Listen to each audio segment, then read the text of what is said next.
here we go with a different actual written down theme, so I don't exactly get off topic as much. Let's see what happens here. All right, I'm not as up on anime and manga as I should be, or as I'd like to be, I guess. But it's still pretty cool pastime. Um, some ones I've seen recently are like Sword Art Online 1 and 2, the first and second seasons. I'm glad they're coming. I haven't seen Original Scale though. I haven't seen that movie yet, but they're coming out with the release of it hopefully. And I've heard in America, so that should be fun. They're also making a season 3, I think, or they're working on a season 3 for the Alexation arc, I guess, from the manga. So that should be fun. It's one of my favorites. It's like somehow everybody says it's like a Dot Hack clone. I haven't seen Dot Hack, so I can't say, but it's nice in and of itself with a couple of the character developments, I think, even if they are different from most, or just focus on one aspect or the other. I think the whole idea of like a full body visualization is nice, but it's also like a horror story when you get locked in the game. Gotta have that logout button, I guess, right? Another one the manga I really like is Dancing a Vampire Blood. I finished the main series in the Sledgehammer saga, but I've yet to read the second part of it, where that probably actually goes into how Telemundo, whatever it was, actually gets its downfall, I guess. I don't know anything about the second version of it after Sledgehammer, but it seems fun. It's one of my favorite mangas. It seems like it's funny, but it's also serious in some points. One of the mangas that got me into the anime, even though the manga's probably longer, is Overlord, where it's another. Guess what? It's a video game anime slash manga. What a surprise! Yes, you can have a little thing here. I might like Dot Hack, but there's so much to get into. It's kind of like starting the beginning of Naruto and thinking you can get to the end by the end of the year. It's not going to happen, but it should be fun. Another one that's a little bit more mature is Dead Man Wonderland, which seems fun. I think the manga is more interesting than the anime, because the anime, of course, was more of a taste of the manga, so the manga's pretty cool.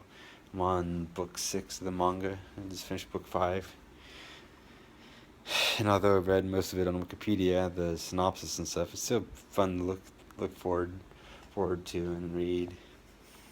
Just because it has doesn't mean it's going to explain everything that happens. It's going to explain the main points, but not everything. There's a difference between spoiling it and just writing a synopsis, I guess. And that's a good writer, I guess, can do. More on long lines of Netflix and Hulu, they seem to be battling out with anime. They seem to have overlapping anime titles and choices, and some of them seem different than most. Case in point, I think Blue Exorcist is on both Hulu and Netflix, which is kind of cool.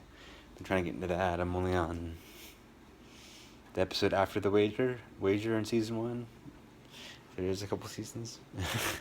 Who knows? Anyway, that's pretty cool. Anime, it kind of talks about, well, you know, if you've seen it, you know, it's like this guy is like the literal son of Satan from Ginma, and he's kind of like trying to deal with his humanity versus his demonhood, I guess that's the word, and how to balance it out, I guess, and be better, and like all that famous Parthenax quote from Skyrim, what's better, to be born good or born evil and do great effort, become good, or something like that. Corpse Princess, I think it's on Hulu. That's interesting. It's an interesting show. I've only seen past. I'm trying to think when the pop singer Shinigami or whatever goes berserk with the bird thing.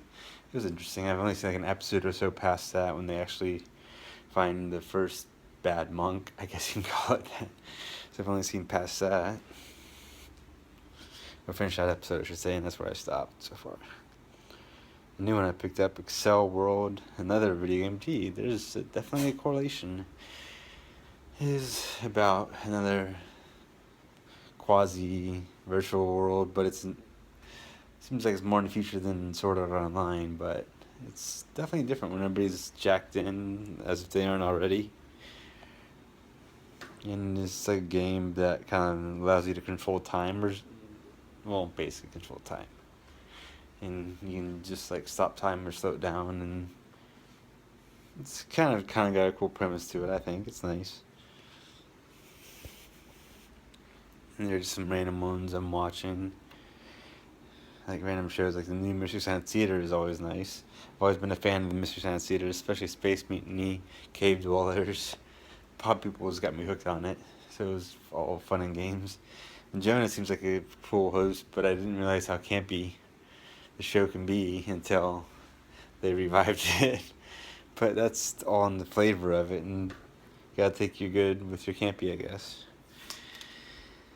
Has Patton Oswalt and Felicia Day and Jonah, and also has appearances by Jerry Springer. Jerry Seinfeld. Sorry, that was horrible.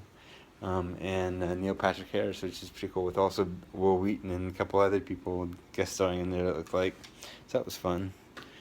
So I've been not busy. I've been more busy with video games than I have been shows. So it's been fun.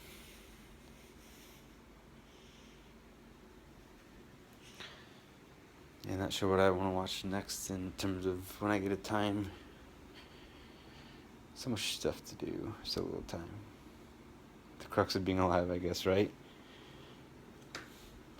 Each day you're edging closer and closer to death. Chrono Trigger or something. So it's fun. Alright, I guess I'll end it there.